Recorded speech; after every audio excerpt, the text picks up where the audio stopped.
Assalamualaikum warahmatullahi wabarakatuh. Bismillah, alhamdulillah, wassalatu wassalamu ala rasulillah wa ala alihi wa mawalah amma ba'd. Bapak Ibu, saudara-saudara, sahabat-sahabat, adik-adik, selamat bertemu kembali dalam Ainur Rafiq Dawang Channel pada edisi yang ke-24 ini.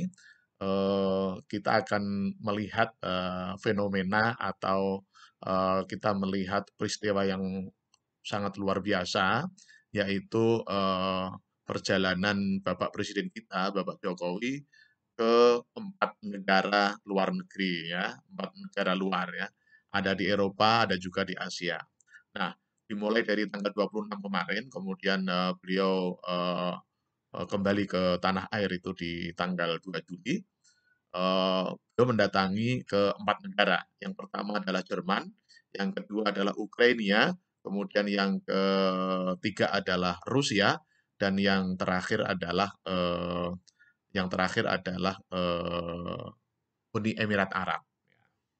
Bapak Ibu, kawan-kawan dan adik-adik semua, kalau kita lihat dari sirah atau risalah dari Rasulullah Muhammad SAW, maka bisa dikatakan bahwa kunjungan Bapak Presiden kita itu adalah sebagai perwujudan atau implementasi dari nilai-nilai rahmatan lil alamin,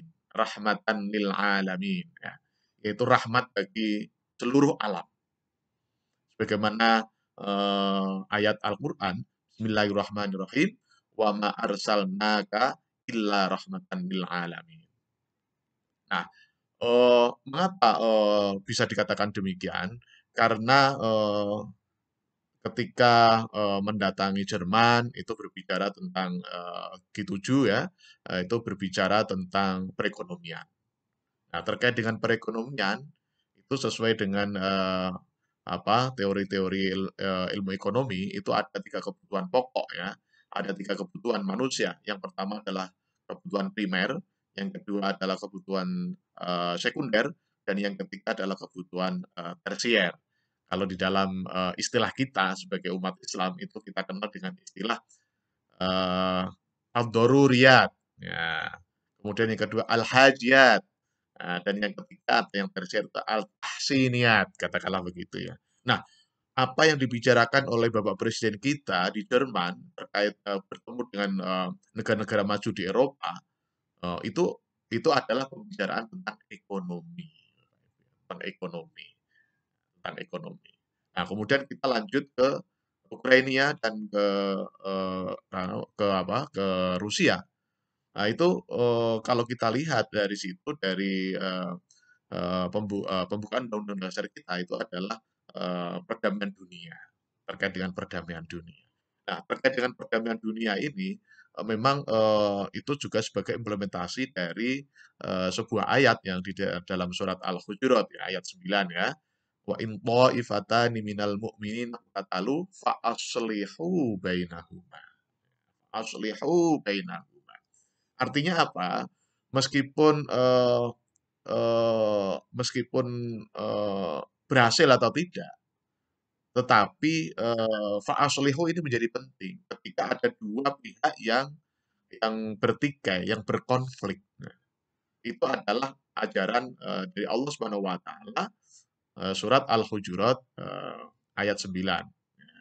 Siapapun dia yang berkonflik, misalnya si A konflik dengan si B, nah kita sebagai orang Islam, sebagai implementasi dari ayat tersebut, kita perlu melakukan atau mengupayakan islah di antara dua orang tersebut. Apalagi ini adalah dalam konteks dunia, dan itu eh, konflik di antara dua negara ini, Ukraina dan Rusia ini, menurut beberapa pakar ekonomi, ini sangat berpengaruh besar terhadap krisis ekonomi. Nah, oleh karena itu, karena ini pengaruhnya sangat luar biasa terhadap masyarakat dunia, terutama adalah negara-negara berkembang atau bahkan negara-negara miskin, katakanlah begitu ya. Nah, oleh karena itu, kita bisa melihat bahwa kedatangan, Bapak Presiden kita, Bapak Jokowi ke 4 negara tersebut, yaitu Jerman, Ukraina, Rusia, dan, Uni Emirat Arab, ada 2 misi penting.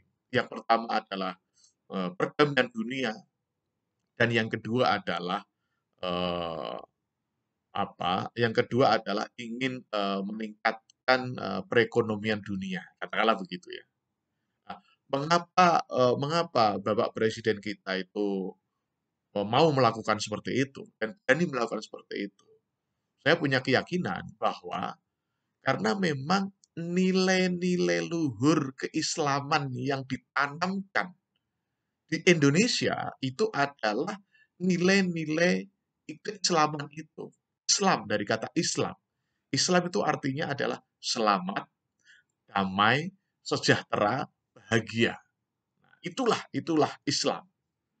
Nah, apalagi kita ketahui bersama bahwa negara kita, negara Indonesia, adalah negara yang penduduk muslimnya paling banyak di dunia. Tidak ada yang melawan. Indonesia dari segi jumlah penduduk yang beragama Islam adalah negara yang terbesar penduduk muslimnya adalah Indonesia. Kita tahu dari jumlah itu di sensus penduduk.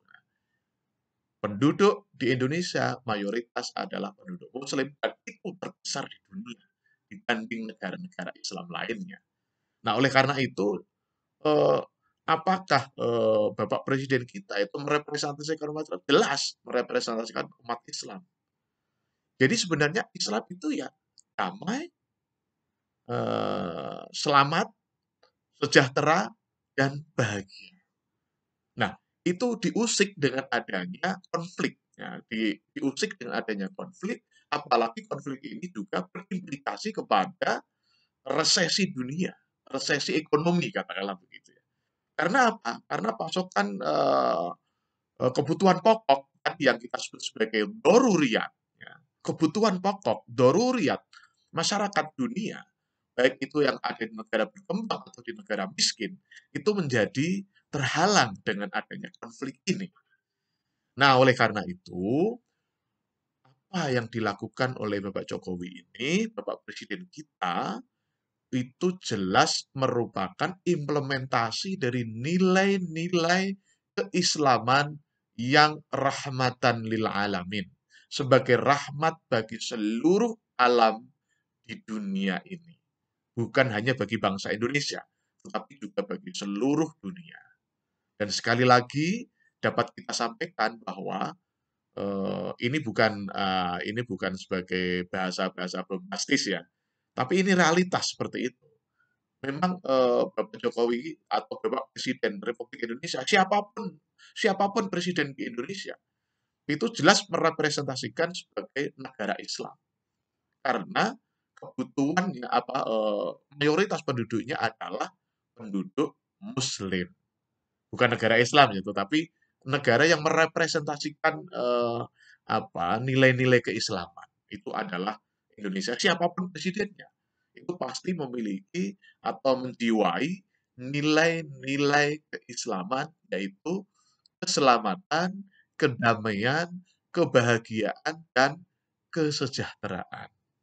Apalagi kemudian Bapak Presiden kita datang ke Uni Emirat Arab yang tentunya berbicara tentang kesejahteraan rakyat Indonesia, khususnya di Indonesia. Tapi kalau kedatangan Bapak Presiden kita di Ukraina dan di Rusia itu saya kira merupakan implementasi dari risalah Rasulullah Muhammad SAW, yaitu wama arsalnaka illa rahmatan lil alamin. Dan di situ juga diperkuat dengan surat Al-Hujurat ayat 9 ya.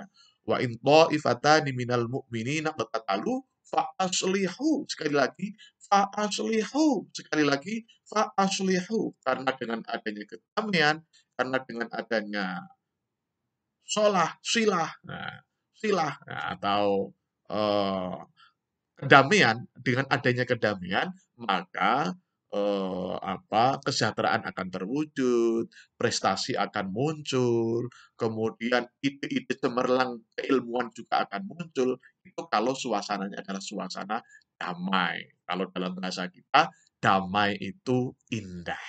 Barangkali demikian. Mohon maaf atas segala kurangan. Kita ucapkan tagline kita. eh, Sukses di dunia, bahagia di dunia. Sukses di akhirat, bahagia di akhirat.